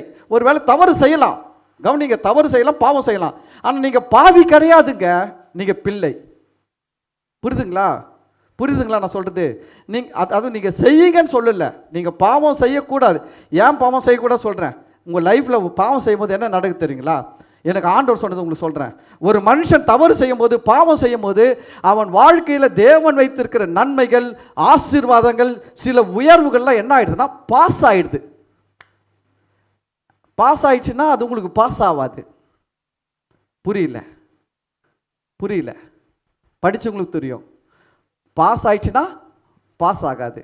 வீடியோ பார்க்குறீங்க, எத்தனை பேர் வீடியோ பார்த்துக்கிறீங்க யூடியூப்ல? உண்மையாக கைது தூக்கி சொல்லுங்க, நான் திட்ட மாட்டேன். யூடியூப்ல வீடியோ பார்க்குறீங்களா? பார்க்கலையா? பார்க்குறோம். பாருங்க, ஜோயல் கூட கை தூக்கி சொல்கிறான். பிள்ளைகள் பயமறியாது, இளங்கன்று பயமறியாது. நீங்களாம் உஷாராக இருக்கிறீங்க, வேணாம் எதுக்கிட்டு. ஒரு வீடியோ பார்த்துன்னு திடீர்னுட்டு வீட்டில் சொந்தக்காரர் திடீர்னு ரிலேஷன் வந்துட்டாங்க. நீங்கள் பார்த்து இந்த வீடியோ என்ன பண்ணிட்டீங்க? பாஸ் பண்ணிட்டீங்க. பாஸ் பண்ணுறது என்னது? அந்த நடுவில் 2 கோடு இருந்ததுன்னா ப்ளே. அப்படி கை வச்சிட்டிங்கன்னா அதில் அப்படி ஒரு முக்கோணம் இப்படி திரும்பின மாதிரி இருக்கும், அது வந்துடும் சிம்பிள். அப்போ அது என்னது? அது இப்போ தெரியுதுங்களா பாஸ்னா என்னன்ட்டு? அது பண்ணிட்டீங்க. சொந்தக்காரர் வந்தாங்க, போனீங்க, காபி போட்டு கொடுத்தீங்க, மிச்சர் கொடுத்தீங்க, அவங்க சாப்பிட்டாங்க, அவங்க பேசுனாங்க, நீங்கள் பேசுனீங்க, 2 மணி நேரம் 3 மணி நேரம் பேசிட்டீங்க. பேசிட்டு அவங்க போயிட்டாங்க. திருப்பி வர்றீங்க, வந்தால் ஃபோனில் அது எங்கே இருக்குது? ஆனால் 3 ஹவர் போயிடுச்சு. 3 ஹவர் பாஸ் ஆச்சா பாஸ் ஆகலையா? அது போயிடுச்சு. ஆனால் திருப்பி வந்த உடனே நீங்கள் அதை தட்டுறீங்க. தட்டின உடனே திருப்பி எங்கேருந்து தொடங்குது? 3 ஹவர் கழிச்சா படம் தொடங்குது. எங்கே நிறுத்தி வச்சிங்களோ அங்கேருந்து தொடங்குது. அப்படி தான் ஒரு மனுஷன் வாழ்க்கையில் இயேசுவை ஏற்றுக்கொண்டவன் பாவம் செய்யும்பொழுது, தவறு செய்யும்பொழுது என்ன நடக்குதுன்னா, அவனுக்கு தேவன் கொடுத்திருக்கிற நன்மைகள், அவனுக்கு கொடுத்திருக்கிற ஆசீர்வாதங்கள், அவனுக்கு வைத்திருக்கிற உயர்வுகள், அவனுக்கு வைத்திருக்கிற வெற்றிகள் எல்லாம் பாஸ் பண்ணி நிற்கிறது, அங்கே நின்றுடுச்சு. 1 வருஷத்தில் கழித்து திரும்பி வந்தீங்கன்னா, 1 வருஷத்துக்கு கழித்து அதெல்லாம் என்ன பண்ணிடும்? ப்ளே ஆகிடும், திரும்பி ஓட ஆரம்பிச்சிடும். லைஃப்பில் அந்த ஆசீர்வாதங்கள்லாம் வர ஆரம்பிச்சிடும். சில பேர் போயிட்டு 1 வருஷத்தில் வருவங்க இருக்கிறாங்க, 2 வருஷத்தில் வருவங்க இருக்கிறாங்க, 3 வருஷத்தில் வருவங்க இருக்கிறாங்க, சில பேர் 3 மாதத்தில் வரவங்க இருக்கிறான், சில பேர் ஒரே நாளில் வந்துருன்னு இருக்கிறான். எவ்வளோ சீக்கிரம் வருமோ அந்த அளவுக்கு சீக்கிரமாக அது ப்ளே ஆகும். அப்படி தாங்க கர்த்தருடைய ஆசீர்வாத நன்மைகள். இப்போ ஏன் நம்ம பாவம் செய்யக்கூடாது? நான் சொல்கிறேன், நீங்கள் பாவம் செய்யும் போது கர்த்தருடைய நன்மைகள், உயர்வுகள், ஆசீர்வாதங்கள், வெற்றிகள், உங்களுக்காக தேவன் செஞ்சு முடிச்சது எல்லாமே என்ன இருக்குது? ஹோல்ட் ஆயிடுது. உங்கள் கால் ஹோல்டில் வைக்கப்பட்டு இருக்கிறது. உங்கள் கால் எதில் இருக்குது? ஹோல்டில் இருக்குது. நீங்கள் ரிட்டர்ன் வந்த உடனே அது பாஸ் ஆகிடும், திருப்பி ஓட ஆரம்பிச்சிடும். ஆனால் நீங்கள் பாவி கிடையாது. அல்லேலூயா. நீங்கள் பிள்ளைகள், அதை மறந்து போகக்கூடாது. நான் தேவனுடைய பிள்ளை. உங்களை பற்றி வேதத்தில் நிறைய எழுதி இருக்குது, எனக்கு பேசுறதுக்கு தான் நேரம் இல்லை. உங்களை பற்றி நிறைய எழுதிருக்கு. நீங்கள் தேவனுடைய பிள்ளைகள், நீங்கள் இயேசுவின் ரத்தத்தினாலே மீட்கப்பட்டவர்கள், இயேசுவின் ரத்தத்தினால் ரட்சிக்கப்பட்டவர்கள், பரிசுத்த ஆவியானவரை பெற்றவர்கள், அபிஷேகம் பெற்றவர்கள், வல்லமைகளை பெற்றவர்கள், வரங்களை பெற்றவர்கள், தெரியுங்களா? சாத்தானை ஜெயித்தவர்கள், உன்னதங்களிலே அவரோடு கூட உட்கார வைக்கப்பட்டு இருக்கிறீர்கள். எவ்வளோ இருக்கு தெரியுங்களா உங்களை பற்றி? இயேசு வேதத்தில் தன்னை பற்றி என்ன எழுதியிருக்கிறது என்பதை தெரிந்திருந்தார். அப்போ உங்களுக்கு தெரியணும். நான் பேசுகிறேன், இந்த சப்ஜெக்ட்லாம் பேசுவேன், நாட்கள் வரும், சீக்கிரமாகவே பேசுவேன். இதெல்லாம் நிறைய எடுத்து பேசலான்னு இருக்கிறேன். நீங்கள் யார்? உங்களுக்கு என்ன கொடுக்கப்பட்டிருக்குது? நீங்கள் எப்படி இருக்க முடியும்? நிறைய இருக்குது, ஏகப்பட்டது இருக்குதுங்க. இதுவே பற்றி நம்ம தெரிஞ்சுக்கணும்னு வச்சுக்கோங்களேன், நீங்கள் சூப்பராக ஆகிடுவீங்க. இப்போ யோசிச்சு பாருங்கள், ஒரு மனுஷனை போயிட்டு பாவம் செய்யாதன்னா அவன் பாவம் செஞ்சுன்னு தான் இருப்பான். ஏன் பாவம் செய்யக்கூடாதுன்னு சொல்லிட்டு டெஃபினிஷன் கொடுத்துட்டோம்னா அவன் என்ன பண்ண மாட்டான்? செய்ய மாட்டான். இப்போ நீங்கள் பாவம் செய்வீங்களா? ஏன் செய்ய மாட்டீங்க? என் நன்மை கெட்டு போயிடும், எனக்கு வர வேண்டிய ஆசீர்வாதம், எனக்கு வர வேண்டிய நன்மை, எனக்கு வர வேண்டிய உயர்வு எல்லாம் என்ன பண்ணிடும்? நின்று போயிடும். அப்போ நான் ரிட்டர்ன் போனால் தான் என்ன பண்ண எனக்கு அதுவும் ரிட்டர்ன் ஆகும். அப்படின்னு நம்ம செய்ய மாட்டோம். அதை சொல்லாமல் நீ பாவம் செய்யாதுன்னு கத்துறதுல ஒரு லாபமும் கிடையாது. அதனால் நம்ம என்ன பண்ணுறோம்னா சத்தியத்தை போதிக்கிறோம். சரி, இயேசுக்கு காடியை கொடுத்தார்கள். இயேசுக்கு என்ன கொடுத்தாங்க? காடி.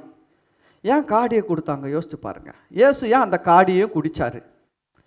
போகலாமா? நம்ம காடியை எதிலிருந்து செய்கிறாங்கன்னா திராட்சை காய்கள். காடியை எதிலிருந்து செய்கிறார்கள்? திராட்சை காய்கள். நம்ம அதை செய்கிறத நம்ம சொல்லிடுறேன், நீங்கள் நோட் பண்ணிக்கங்க ஒரு இதுக்காக. என்னாகமம் 6வது அதிகாரம் 3வது வசனம் நோட் பண்ணிக்கங்க, படிக்க வேணாம். காடியை திராட்சை ரசத்தில் திராட்சை காய்கள்லேருந்து செய்கிறாங்க. பழத்திலேருந்து எடுத்தால் வைன், பழத்திலேருந்து எடுத்தால் வைனு, காயிலேருந்து எடுத்தால் காடி. சரி, இயேசு ஏன் அப்படி சொன்னாருன்னா, ஏன் காடியை வாங்கினார் அப்படின்னா, எரேமியா 31வது அதிகாரம் எடுத்துக்கங்க. இதில் தான் நம்ம இன்னைக்கு பார்த்து முடிக்க போகிறோம். எரேமியா 31வது அதிகாரம் 29வது வசனத்திலேருந்து அப்படியே என் கூடவே அப்படியே ஃபாலோ பண்ணினே வாங்க. எரேமியா பழைய ஏற்பாட்டில் இருக்குது. ஓகேங்களா? எடுத்துட்டீங்களா? எடுத்துங்களா? ஒரு அல்லேலூயா. சரி, 29வது வசனத்தில் நான் வாசிக்கிறேன். பிதாக்கள் திராட்சை காய்களை தின்றார்கள், பிள்ளைகளின் பற்கள் கூசி போயின என்று அந்நாட்களில் சொல்ல மாட்டார்கள். இஸ்ரவேல் தேசத்தில் ஒருத்தனுக்கு ஒரு கெடுதல் நடந்த உடனே முதல்ல என்ன சொல்லுவாங்களா?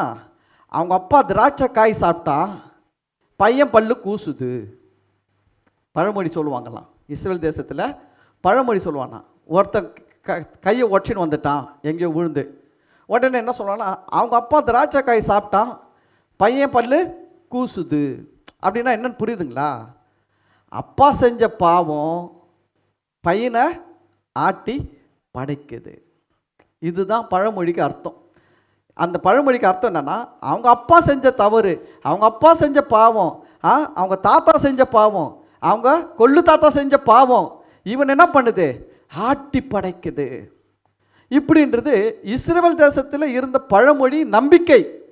இது நம்பிக்கை மட்டும் கிடையாது, தேவனே இதை தான் சொன்னார். தேவன் சொன்னார், கவனிங்க, பிதாக்களின் அக்கிரமத்தை பிள்ளைகளிடத்தில் 3ஆம் 4ஆம் தலைமுறை மட்டும் நான் விசாரிக்கிற தேவனாய் இருக்கிறேன். யாருடைய அக்கிரமத்தை? யாருடைய அக்கிரமத்தை? பிதாக்களின் அக்கிரமத்தை யார்கிட்ட விசாரிக்கிறாரா? பிள்ளைகள் கிட்ட, பேர பிள்ளை கிட்ட, கொள்ளு பேரங்கிட்ட. அதுக்கு அடுத்தது வருது பாருங்க, அது நல்லு பேரனா என்னன்னு தெரியல. இவ்வளோ தூரம் தான் தெரியுது எனக்கு. தமிழில் நான் புலமையெல்லாம் இல்லை, ஏதோ சொல்லிடுறேன். 4வது தலைமுறை வரைக்கும் வருது பாருங்க. அதுகிட்ட வரைக்கும் ஒரு தகப்பன் செஞ்ச பாவத்துக்கு தண்டனையை கொடுக்கிறார். இவன் செஞ்ச தப்புக்கு, இவன் செஞ்ச அநியாயத்துக்கு, இவன் செஞ்ச அக்கிரமத்துக்கு, இவன் செஞ்ச பாவத்துக்கு தண்டனை பிள்ளை, பேரப்பிள்ளை, கொள்ளு பேரப்பிள்ளை, அடுத்ததுக்கும் 4 தலைமுறை வரைக்கும் போகுதான். இதுதான் இந்த உலகத்தில் தேவன் வச்சிருக்கிற ஒரு பெரிய லா. இது ஒரு லா. இப்போ இந்த லாவை தான் இயேசு கிறிஸ்து காடி வாங்கும் போது பிரேக் பண்ணிட்டாரு. இயேசு சிலுவையில் காடி வாங்கும் போது இந்த லாவை உடைச்சிட்டாரு. அதுக்கு தான் இயேசு காடி வாங்கினாரு. அதுக்கு தான் நம்ம படிக்கிறோம். இங்க பாருங்க, 29 வசனம் சொல்லுது. என்ன சொல்றீங்க? பிதாக்கள் திராட்சை காய்களை தின்றார்கள், பிள்ளைகளின் பற்கள் கூசி போய். அது எப்படிவா? அப்பா காய் சாப்பிட்டா புள்ள பல்லு எப்படி கூசும்? ஹலோ, எப்படி கூசும்? இப்போ யோசிச்சு பாருங்க. நார்மலா அப்படியே நம்ம அந்த அர்த்தத்துக்கெல்லாம் போக வேணாம், அர்த்தமே போக வேணாம். பக்கத்து இந்த பக்கத்தில் இங்கே அப்பா நிற்க வைங்க, பக்கத்துலேயே புள்ளைய நிற்க வைங்க. அப்பாவுக்கு காய் கொடுங்க, திராட்சை காய். அது திராட்சை காய்னா எப்படின்னு புரியல உங்களுக்கு, நான் சொல்கிறேன். புளிப்பான மாங்காய் நாக்கில் எச்சு வருதா? சொன்ன உடனே பாருங்க, சுரு நாக்கில் சொரக்குது.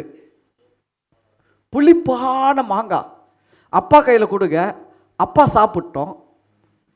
பிள்ளைக்கு பல்லு கூசுமா, அப்பாவுக்கு பல்லு கூசுமா? யாருக்கு பல்லு கூசும்? அப்பாவுக்கு தான் பல்லு கூசும். அப்பா தான் சாப்பிட்டாரு, அப்பாவுக்கு தான் பல்லு கூசும். ஆனால் இங்கே பைபிள் சொல்லுது, அப்பா சாப்பிட்டாரு, பிள்ளைக்கு பல்லு கூசுது. அப்பா சாப்பிட்டாரு, பல்லு யாருக்கு கூசுது? பிள்ளைகளுக்கு பல்லு கூசுது. இது பழமொழி. என்னன்னா, அப்பா செஞ்ச பாவம், தாத்தா செஞ்ச பாவம், கொள்ளு தாத்தா செஞ்ச பாவம் உன்னை ஆட்டி படைக்குதுடா, உன்னை நான் இப்படி பண்ணுதுடா அப்படின்னு சொல்லிட்டு இந்த சாபத்தை பற்றி பேசுனாங்க. பாவம், பாவத்தினால் உண்டான சாபத்தை பற்றி பேசின்னு இருக்கிறாங்க. அதை தான் இங்கே சொல்கிறாரு, சொல்ல மாட்டார்கள். ஏன்னா காடிய, அந்த திராட்சை காய்களின் காடியை இயேசு வாங்கிட்டாரு. இயேசு வாங்கிட்டாரு. இனி அவர் சொல்றாரு, நான் வாங்கிட்டதுனால உன் பல்லு கூசாது. அவர் சொல்றாரு, நான் உன் சாபத்தை நான் ஏற்றுக்கொண்டேன், உன் பாவத்தை நான் ஏற்றுக்கொண்டேன் சிலுவையில். அதனால் பாவம் உன்னை ஆட்டி படைக்க முடியாது, சாபம் உன்னை ஆட்டி படைக்க முடியாது. உலகம் சொல்லும். ஏன் கிறிஸ்தவத்திலே சொல்றாங்க, பைபிளை தூக்குற எத்தனையோ பாஸ்டர் சொல்றாங்க, உங்க மேல பரம்பரை சாபம் இருக்குது, உங்க தாத்தா கிட்ட இருந்த ஆவி ஊ மேல வந்துச்சு, உங்க அம்மா மேல இருந்த ஆவி ஊ மேல வந்துச்சு, உங்க அப்பா மேல இருந்த ஆவி ஊ மேல வந்துச்சு, உன் குடும்பத்தில் இருந்த சாபம் ஊ மேல வந்துடுச்சு. நான் சொல்றேன், அது ஒரு கள்ள உபதேசம், அது சபிக்கப்பட வேண்டிய உபதேசம். டெலிவரன்ஸ் வசனம் சொல்லுகிறது, குமாரன் உங்களை விடுதலை ஆக்கினால் மெய்யாகவே விடுதலை ஆவீர்கள். அல்லேலூயா. ஆனா நீங்க எங்கன்னா போய் உக்காந்து, என்ன நான் விடுதலை ஆக்குற விடுதலை ஊழியம் வா, நான் சொல்றேன் விடுதலை வராது.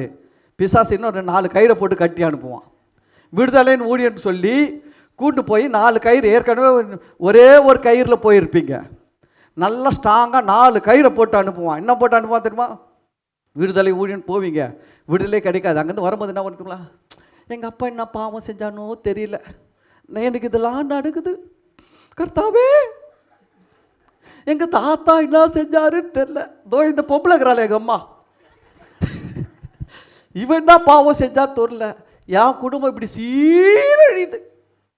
நான் சொல்கிறேன், ஒரு கயிறோட போனீங்க, திரும்பி வரும்போது நல்ல பலமாக 4-5 கயிறை கட்டி அனுப்புவாங்க.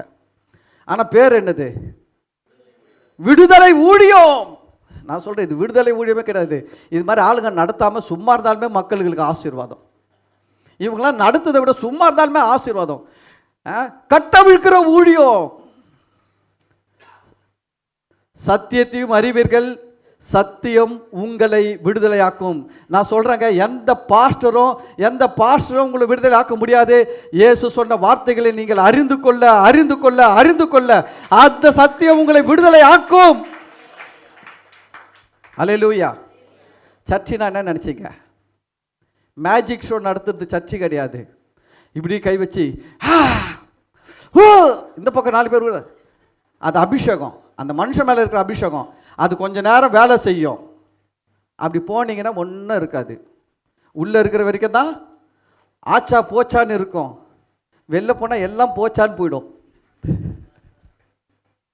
உள்ளே இருக்கிற வரைக்கும் தாங்க. அது அவர் மேலே இருக்கிற அபிஷேகம். நான் சொல்கிறேன், அந்த அபிஷேகத்தை கனம் பண்ணுறேன். அப்படிப்பட்ட அபிஷேகம் பெற்றவர்கள் கவனிங்க, அவங்க அபிஷேகத்தை மேன்மை பாராட்டி அதில் வளரக்கூடாது, சத்தியத்தில் தான் வளரணும். ஏன்னா இயேசு சொன்னார், வானமும் பூமியும் ஒழிந்து போய்விடும், என் வார்த்தைகள் ஒரு காலம் ஒழிந்து போவதில்லை. நான் எதை பேசுகிறேன்னு எனக்கு தெரியும். நான் இங்கே சர்ச்சை வச்சு என்ன பண்ணுறேன்னு எனக்கு தெரியும். ஏன் சர்ச்சை நடத்துன்னு தெரியும். எனக்கு தெரியாதா உங்களெல்லாம் உழ வைக்கிறதுக்கு? உங்களை எல்லாரையும் ஒரே நாளில் உழ வச்சுருவேன், தெரியுங்களா? நீங்கள் ஜெபம் பண்ண வரும்போது 2 பேரை பின்னாடி நிற்க வச்சா தானாக விழுந்துருவீங்க. நீங்களே ஏன்னா 2 பேர் நிற்கிறாங்கிற தைரியத்தில் விழுவீங்க.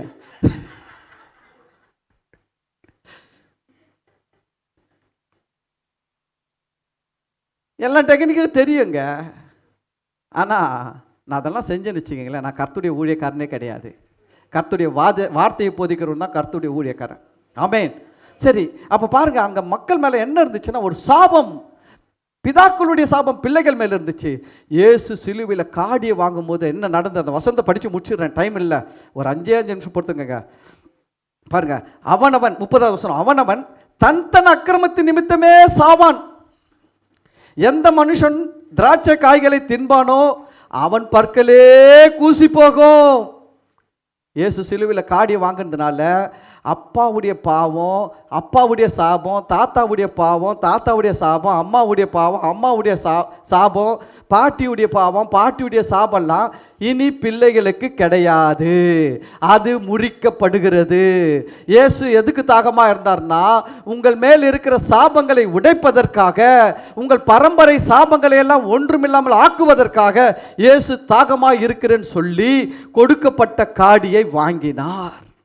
ஏன் காடியை குடிச்சார்? சும்மா இல்லைங்க, அந்த சாபத்தை முறிக்கிறார், அவர் ஏத்துக்கிறாருங்க. இனி இவங்களுக்கெல்லாம் கிடையாது. பாருங்க 31வது வசனம் சொல்ல பாருங்க, இதோ நாட்கள் வரும் என்று கர்த்தர் சொல்லுகிறார். என்னது? இதோ நாட்கள் வரும். அந்த நாள் தான் இயேசு சிலுவையில் நான் தாகமாக இருக்கிறேன் என்று சொன்ன நாள். பழைய ஏற்பாட்டில் எரேமியா சொல்ல பாருங்க, இதோ நாட்கள் வரும் என்று கர்த்தர் சொல்லுகிறார். அந்த நாள் தாங்க இயேசு சிலுவையில் தொங்கி பேசுகிற நாள் தான் அந்த நாள். தேவன் சொன்ன அந்த நாள் எந்த நாள்? இயேசு சிலுவையில் சொல்ல பாருங்க, தாகமாக இருக்கிறேன். கசப்பு கலந்த காடியை கொடுத்தார்கள், அவர் வாங்கின பின்பு, அதுதான் அந்த நாள். அதான் சொல்றார், இதோ நாட்கள் வரும் என்று கர்த்தர் சொல்லுகிறார், அப்பொழுது இஸ்ரவேல் குடும்பத்தோடும் யூதா குடும்பத்தோடும் புது உடன்படிக்கை பண்ணுவேன். அல்லேலூயா. இப்போ இது வரைக்கும் இருந்தது என்ன? இயேசு சிலுவையில் தாகமாக இருக்கிறேன்னு சொல்லி காடியை வாங்கி ஜீவனை கொடுக்கிற வரைக்கும் இந்த உலகத்தில் இருந்தது என்ன? பழைய உடன்படிக்கை. இயேசு காடியை வாங்கின பின்பு, இயேசு ஜீவனை விட்ட பின்பு இந்த உலகத்தில் ஒன்று உருவாகுது. அது என்னன்னா புது உடன்படிக்கை. நீங்க எதுல இருக்கிறீங்க? பழைய உடன்படிக்கையில் இருக்கிறீங்களா, புது உடன்படிக்கையில் இருக்கிறீங்களா? ஹலோ, பழைய உடன்படிக்கைன்றீங்களா? ஒரு கை கூட இல்லை. நான் புது உடன்படிக்கையில் இருக்கிறேன். அல்லேலூயா, அல்லேலூயா, அல்லேலூயா. பக்கத்துல பார்த்து சொல்லுங்க, நீங்க பழைய உடன்படிக்கையில் இல்லை, நீ பழைய ஏற்பாட்டில் இல்லை, நீ பிள்ளை, நீ புதிய உடன்படிக்கையில் இருக்கிறாய். அல்லேலூயா. நீங்க எதுல இருக்கிறீங்க பாருங்க, அதான் சொல்றாரு, புது உடன்படிக்கை பண்ணுவேன். நான் அவர்கள் பிதாக்களை எகிப்து தேசத்திலிருந்து அழைத்து வர கைப்பிடித்த நாளிலே, பழைய உடன்படிக்கை பற்றி பேசுறாரு. அவர்களோடு பண்ணின உடன்படிக்கையின்படி அல்ல, பழைய உடன்படிக்கை மாதிரி இல்லை. ஏன் பழைய உடன்படிக்கை மாதிரி இல்லைன்னா சொல்றாரு, ஏனெனில் நான் அவர்களுக்கு நாயகராக இருந்தும் அந்த என் உடன்படிக்கை அவர்கள் மீறி அவமாக்கி போட்டார்கள் என்று கர்த்தர் சொல்லுகிறார். நான் தான் ஹீரோவா இருந்தேன் அவங்களுக்கு, ஆனால் அவங்க வேற ஹீரோவை பார்த்துன்னு போயிட்டாங்க. பழைய உடன்படிக்கையில் அவங்க என்ன பண்ணிட்டாங்களா, அதை கை கொள்ள மீறி போயிட்டாங்க. ஏன் மீறி போயிட்டாங்க? காரணம்லாம் அவரு சொல்கிறார், படிக்கிற பாருங்க. அந்நாட்களுக்கு பிற்பாடு, எது? இயேசு சிலுவையில் புதிய உடன்படிக்கை ஏற்படுத்தின பிற்பாடு, நான் இஸ்ரவேல் குடும்பத்தோடு பண்ண போகிற உடன்படிக்கையாவது, நான் என் நியாயப்பிரமாணத்தை அவர்கள் உள்ளத்திலே வைத்து. இது வரைக்கும் அந்த ஆண்டவருடைய வார்த்தை எங்கே இருந்துச்சு? கையில். இது வரைக்கும் ஆண்டவருடைய வார்த்தை எங்கே இருந்துச்சு? கல்லில் எழுதப்பட்டு எங்கே இருக்குது? கையில் இருக்குது. ஆனால் புதிய உடன்படிக்கையில் கர்த்தருடைய வார்த்தை உங்கள் உள்ளத்திலே எழுதப்படுகிறது. நீங்கள் கேட்குற ஒவ்வொரு வசனமும் உங்கள் உள்ளத்திலே எழுதப்படுகிறது, உங்கள் இருதயத்தில் எழுதப்படுகிறது. தெரியுங்களா? நீங்கள் நினைக்கிறீங்களா நான் எதுக்கு சர்ச்சை வச்சு பிரசங்கம் பண்ணுறோம்? எதுக்கு நான் சொல்கிறேன், 2 மணி நேரம் ஆராதனை விட பிரசங்கமே விலையேற பெற்றது. ஏன்னா நீங்கள் கேட்கிற வார்த்தைகள் உங்கள் உள்ளத்தில் எழுதுகிறார், ஆவியானவர் எழுதுகிறார், உள்ளத்தில் எழுதுகிறார். நான் சொல்கிறேன், அந்த வார்த்தைகள் திரும்ப திரும்ப உங்ககிட்ட பேசும். நீ பிள்ளை, நீ பிள்ளைன்னு பேசும், நிறைய முறை பேசும். அது உங்களை விடவே விடாது. புரியுதுங்களா? அதுக்கு தான் அவர் உள்ளத்தில் எழுதி பாருங்க. அவர் சொல்கிறாரு, அவர்கள் உள்ளத்தில் வைத்து அதை அவர் இருதயத்தில் எழுதி. எங்கே எழுதுறாரா? ஏன்னா கையில் இருக்குது, போயிடுது. எப்பவுமே கையிலே வச்சு சுத்த முடியல. ஆனால் இப்போ இங்கே வச்சுட்டாரு. இப்போ வார்த்தையெல்லாம் எங்கே போயிடுது? நான் சொல்கிறேன், உங்களுடைய ஆவியில போகிறது. வார்த்தைகள், நீங்கள் கேட்கிற வார்த்தைகள் உங்கள் ஆவியில விதைக்கப்படுகிறது. இருதயத்தில் எழுதி, நான் அவர்கள் தேவனாய் இருப்பேன், அவர்கள் என் ஜனமாய் இருப்பார்கள் என்று கர்த்தர் சொல்லுகிறார். இனி ஒருவன் தன் அயலானையும் ஒருவன் தன் சகோதரனை நோக்கி கர்த்தரை அறிந்து கொள் என்று போதிப்பதில்லை. கர்த்தரை தெரிஞ்சுக்கப்பா அப்படின்னு சொல்ல வேண்டியதே இல்லை. ஏன்னா எங்கே எழுதிடுறாரா? எழுதிடுறாரு. நீங்கள்லாம் பிரசங்கியார் தான். ஹலோ, நீங்கள்லாம் யாரு? ஏன்னா உங்களுக்குள்ள என்ன இருக்குது? எல்லாம் எழுதி வச்சிட்டார். நீ பிள்ளை, நீ நீதிமான், நீ இயேசுவின் ரத்தத்தில் கழுவப்பட்டவன், இயேசுவின் ரத்தத்தால் மீட்கப்பட்டவன், இயேசுவின் ரத்தத்தினால் ரட்சிக்கப்பட்டவன், நீ இயேசுவின் ரத்தத்தினால் பரிசுத்தமாக்கப்பட்டவன், எல்லாத்தையும் எழுதிட்டார். அப்போ பாருங்க, ஒருவனும் போதிப்பதிலே அவர்களில் சிறியவன் முதல் பெரியவன் மட்டும் எல்லாரும் என்னை அறிந்து கொள்வார்கள். இப்போ பாருங்க, தேவனை ஒரு காலத்தில் அறிந்து கொள்ள முடியாது. ஏன்னா ஒரே ஒரு இடத்துல ஆக்சுவலாக அப்போது வேதம் ரெண்டு பேர் கையில் தான் இருக்கும். யார் கையில் இருக்கும்? ஒன்று தேவாலயத்தில் இருக்கும். அந்த ஆசாரிப்பு கூடத்தில் உடன்படிக்கை பெட்டி இருக்கும். அந்த உடன்படிக்கை பெட்டிக்குள்ளே இருக்கும் ஒரு ஒரிஜினல். அதோடைய காப்பி எங்கே இருக்குன்னு கேட்டிங்கன்னா ராஜா கிட்ட இருக்கும். ரெண்டு பேர் கையில் தான் இருந்துச்சு. ஆனால் தேவனை அறிந்து கொள்ள யாரால் தான் முடியும்? ஆசாரியரும் ராஜாவும் தான். மக்கள்கிட்ட கிடையாது. இப்போ அப்படி கிடையாதுங்க, எல்லார் கையிலையும் வந்துடுச்சு. சிறியவன் முதல் பெரியவர் வரைக்கும் என்னை என்ன பண்ணியிருப்பாங்க? அறிந்து கொள்வார்கள். ஏன் எப்படி அறிஞ்சுக்குவாங்க? கையில் எழுதி கொடுத்துட்டாரு. படிக்கும் போது உள்ளே போய் சேர்ந்துருது, இருதயத்தில் எழுதுகிறார். பாருங்க, அதான் சொல்கிறார், சிறியவன் முதல் பெரியவன் மட்டும் எல்லாரும் என்னை அறிந்து கொள்வார்கள் என்று கர்த்தர் சொல்லுகிறார். நான் அவர்கள் அக்கிரமத்தை மன்னித்து, கவனிங்க, புதிய உடன்படிக்கையில் நடக்கிற ஒரு காரியத்தை கர்த்தர் என்ன பண்ணுறாரு? அக்கிரமத்தை மன்னித்து மன்னிக்கிறாராங்க. பாவத்தை இல்லை, அக்கிரமத்தை. பாவத்துக்கும் அக்கிரமத்துக்கும் என்ன டிஃப்ரெண்ட் தெரியுங்களா? முதல் முறை செய்வது பாவம், செஞ்சதை ரெண்டாவது முறை செஞ்சா அக்கிரமம். இதெல்லாம் யாருக்கா சொல்லி கொடுப்பாங்க? முதல் முறை செஞ்சா பாவம், அதே ரெண்டாவது முறை செஞ்சா. ஆனா தேவன் சொல்றாரு, நீ ரெண்டாவது முறை செஞ்சிருக்கிற. சில பேர் 3 நாளுன்னு போயிட்டு இருக்கிறீங்க. ஆனா கர்த்தர் நல்லவர், கிருபை உள்ளவர். அவர் உங்களை அழிக்கிறதற்கு தெரிந்து கொள்ளவில்லை. அவர் உங்களை அழிக்கிறதற்காக சிலுவையில் தொங்கல, உங்களை நிர்மூலமாக்குவதற்காக ஜீவனை கொடுக்கல. உங்களுடைய குற்றங்கள் குறைகள் மத்தியில் உங்களை சொட்டை தட்டி சரி பண்ணி அங்கே கொண்டு போய் சேர்க்கறதுக்கு தான் ஜீவனை கொடுத்துருக்கிறார், ரத்தத்தை சிந்திருக்கிறார். அவர் சொல்கிறாரு, புதிய உடன்படிக்கையில் நான் அக்கிரமத்தை மன்னிப்பேன். பழைய உடன்படிக்கை இருந்தது தான் அக்கிரமம் செஞ்சாலும் அவனை கல்லெறிஞ்சு கொல்லணும். பழைய உடன்படிக்கையில் என்னது? அக்கிரமம் செஞ்சா கல்லெறிஞ்சு கொல்லணும். புதிய உடன்படிக்கையில் அக்கிரமத்தை மன்னித்து, ரெண்டாவது அவர்கள் பாவங்களை இனி நினைக்காதிருப்பு. ஹலோ, பரலோகத்தில் உட்காந்துக்கின்னு ஆண்டவர் மார்ட்டின் என்னென்ன பாவம் செஞ்சார், ஜோசப் என்னென்னலாம் பாவம் செஞ்சார், மரியாள் என்னென்னலாம் பாவம் செஞ்சாங்க, இந்த எலிசபெத் என்னென்னலாம் பாவம் செஞ்சது, இந்த மார்க் என்னென்னலாம் பாவம் செஞ்சார், இந்த மத்தேயு என்னென்னலாம் பாவம் செஞ்சார். இதையே யோசிச்சுக்கிட்டே இருக்கிற மாதிரி நீங்கள் நினைக்கிறாங்க. அவர் சொல்கிறாரு, நான் அதெல்லாம் நினைக்கிறதே இல்லை. நீங்கள் யோசிச்சு பாருங்கள். உங்கள் வீட்டில் 4 பிள்ளைகள் இருக்குதுன்னு வச்சுங்களேன். 4 பிள்ளைகளுடைய தப்பையே நீங்கள் யோசிச்சுனே இருங்களேன். நீங்கள் எப்படி இருப்பீங்க தெரியுமா? உங்கள் முகத்தை பார்த்தா விகாரமாக இருக்கும், கோபமாக இருக்கும், முகமே சகந்து போய் கண்ணுல கொதிச்சுன்னு இருக்கும். ஏன்னா நீங்கள் எதை நினச்சின்னு இருக்கிறீங்க? பிள்ளைங்க பண்ண தப்பையோ யோசிச்சுன்னு இருக்கிறீங்க. இந்த பையன் பண்ணிட்டான், அந்த பொண்ணு பண்ணிடுச்சு, அது பண்ணிடுச்சு, இது பண்ணிடுச்சு, நிம்மதியாக இருக்காது. நீங்கள் சமைக்கிற சமையல் எப்படி இருக்கும் தெரியுமா? சூடாக இருக்கும். குழம்புலாம் எப்படி இருக்குன்னு நினைக்கிறீங்க? காரம் சாரமாக இருக்கும். ஏன்னா நீங்கள் எதை நினச்சிட்டு இருக்கிறீங்க?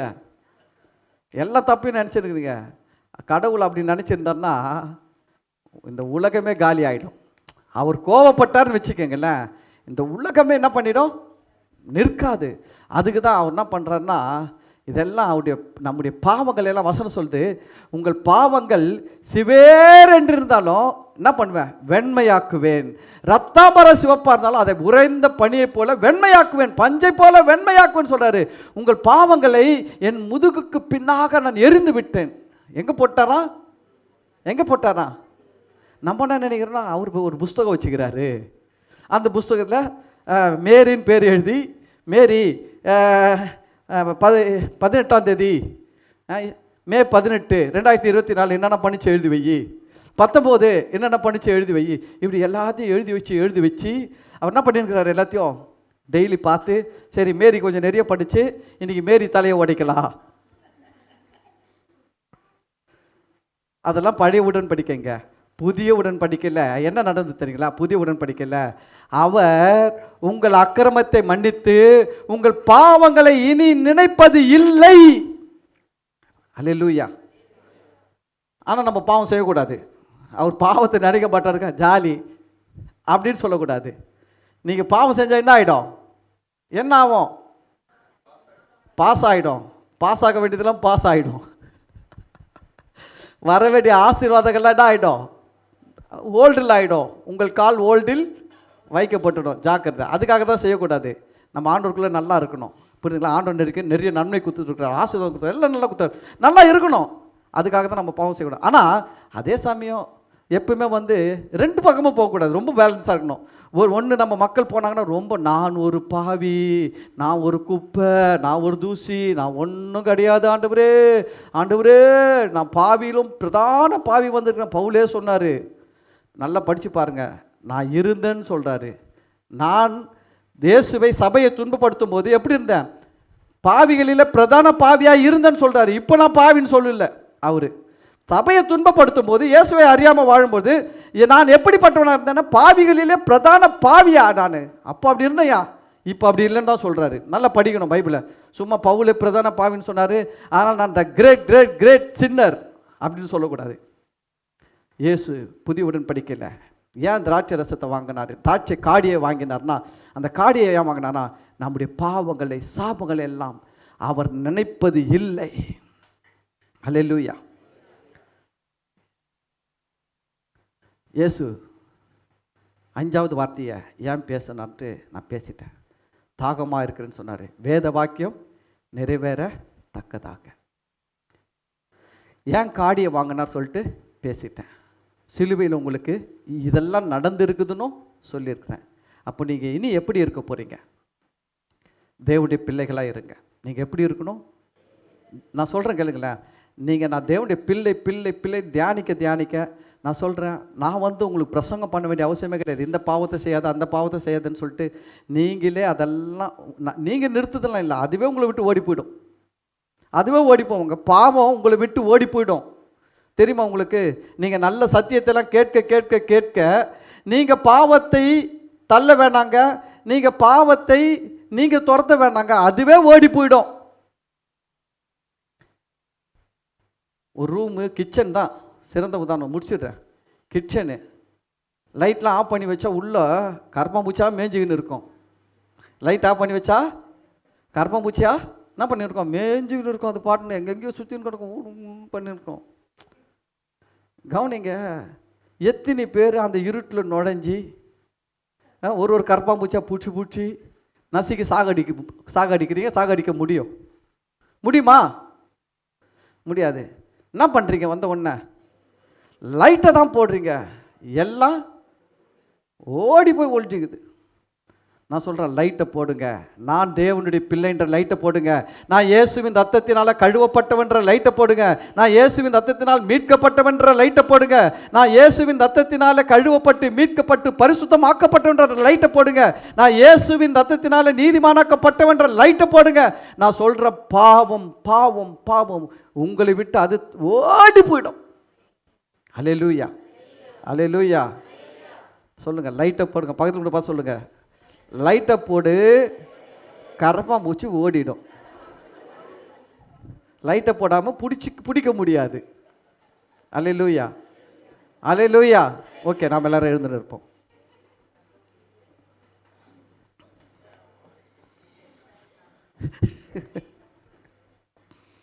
சரி, நான் ஜெபம் பண்ணி முடிச்சிடுறேன். ஸ்தோத்திரம் ஆண்டவரே. எல்லாரும் 2 கரங்களை உயர்த்தி ஆண்டவருக்கு இந்த நல்ல வார்த்தைக்காக ஒரு நன்றி சொல்ல மாட்டீங்களா? சொல்லுங்க. அப்பா நன்றி அப்பா. ஆண்டவரே அப்பா உமக்கு நன்றி ராஜா. என்னை உடைய பிள்ளையாய் மாற்றி இருப்பதற்காய் நன்றி ராஜா. அப்பா என்னுடைய சாபத்தை எல்லாம் சுமந்ததற்காய் நன்றி ராஜா. எங்களுடைய பிதாக்களுடைய சாபத்தை, எங்கள் பிதாக்களின் அக்கிரமத்தை எல்லாம் நீங்கள் சிலுவையில் சுமந்து தீர்த்து விட்டீங்க. நாங்கள் இனி சுமக்க மாட்டோம். எங்கள் மேலே அது இல்லை என்று இயேசுவின் நாமத்தில் நாங்கள் நன்றியோடு உமக்கு ஸ்தோத்திரங்களை செலுத்துகிறோம்.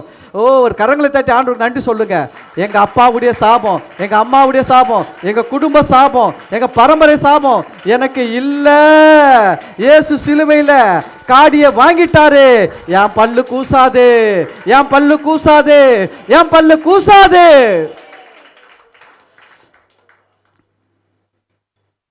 இயேசு தாகமாக இருக்கிறேன்னு சொல்லி தண்ணி குடிக்கல, காடியை குடித்தார். இயேசு உடைய தாகம் என்ன தெரியுங்களா? உங்க மேல இருக்கிற சாபத்தை, பரம்பரை சாபத்தை, உங்க மேல இருக்கிற எல்லா பிதாக்களுடைய சாபங்களை, எல்லா பரம்பரை சாபங்களெல்லாம் நிர்மூலமாக்கி போட்டு உங்களை விடுதலையாக்குவது தான் இயேசுவின் தாகம். இதை நேரில் ஆன்லைனில் பார்க்குறவங்க கிட்ட சொல்கிறேன். தேவையில்லாமல் விடுதலை ஊழியர்னு சொல்லி எங்கேயோ ஓடி போய் கட்டில் போய் சிக்கிக்காதீங்க. கர்த்தருடைய வார்த்தையில் வளருங்க, வேத வசனத்தில் வளருங்க. நிச்சயமாக உங்கள் வாழ்வு நல்லா இருக்கும். ஸ்தோத்திரம் ஆண்டவரே. இந்த நாளில் இந்த வார்த்தையில் கேட்ட ஒவ்வொரு பிள்ளைகளையும் கர்த்தர் ஆசீர்வதிங்க. ஆண்டவரே உங்கள் வார்த்தைகள் ஒவ்வொருத்தருடைய இருதயத்தில் நல்ல நிலத்தில் விதைக்கப்பட்ட விதை போல் விதைக்கப்பட்டு இயேசுவின் நாமத்தில் 30, 60, 100 பலன் கொடுக்கட்டும். ஆண்டவரே இந்த வாரம் முழுவதும் பிள்ளைகளின் வாழ்க்கையில் நன்மைகள் நடக்கட்டும், ஆசீர்வாதங்கள் வெளிப்படட்டும். ஆண்டவரே பெரிய காரியங்களை கர்த்தர் செய்வீராக. அப்பா பிள்ளைகளின் தேவைகள் எல்லாம் சந்திப்பீராக. நான் உன்னை விட்டு விலகுவதுமில்லை, நான் உன்னை கைவிடுவதுமில்லை என்று சொல்லியிருக்கிற தகப்பன் தானே ஆண்டவரே பிள்ளைகளை விட்டு விலகாமலும் கைவிடாமலும் இருக்கிறதை உம்முடைய செயல்கள் மூலமாக வெளிப்படுத்துவீராக. தொடர்ந்தப்பா இந்த நாளிலும் இந்த ஆராதனை வந்து கலந்து கொண்ட ஒவ்வொரு பிள்ளைகளையும் ஆசீர்வதிங்க. விசேஷமாக ஆன்லைனில் பார்க்குறவங்கள கூட கர்த்தர் ஆசீர்வதிங்க. என் ஜீவனுள்ள நாளெல்லாம் நன்மையும் கிருபையும் என்னை தொடரும் என்ற வார்த்தையின்படி பிள்ளைகளின் வாழ்க்கையில் நன்மையும் கிருபையும் தொடரட்டும். பிள்ளைகளை ஆசீர்வதிங்க. தொடர்ந்தப்பா எங்களை தாழ்த்துக்கிறோம், உங்கள் பரிசுத்த கருத்தில் ஒப்புக்கிறோம். இந்த ஆராதனை மூலம் வருகிற மகிமைகளை உமக்கு செலுத்துகிறோம். ஆண்டவராகிய இயேசு கிறிஸ்து நாமத்தில் ஜெபிக்கிறோம், நன்றி செலுத்துகிறோம் நல்ல பிதாவே, ஆமேன். என் ஆத்துமாவே கர்த்தரை ஸ்தோத்திரி, என் முழுவலுமே அவர் பரிசுத்த நாமத்தை ஸ்தோத்திரி. என் ஆத்துமாவே கர்த்தரை ஸ்தோத்திரி, கர்த்தர் செய்த சகல உபகாரங்களையும் மறவாதே, ஆமேன். பிதாவாகிய தேவனுடைய அன்பும் கர்த்தராகிய இயேசு கிறிஸ்துவின் கிருபையும் பரிசுத்த ஆவியினுடைய அன்யோன்யமும் ஐக்கியமும் ஆசீர்வாதமும் வழிநடத்துதலும் இப்பொழுதும் ஆண்டவராகிய இயேசு கிறிஸ்துவின் வருகை வரையிலும் நம் அனைவரோடும் கூட இருப்பதாக, ஆமென். ஹல்லேலூயா, ஹல்லேலூயா, ஹல்லேலூயா. கர்த்தர் உங்களை எல்லாரையும் ஆசீர்வதிப்பார். God bless you all.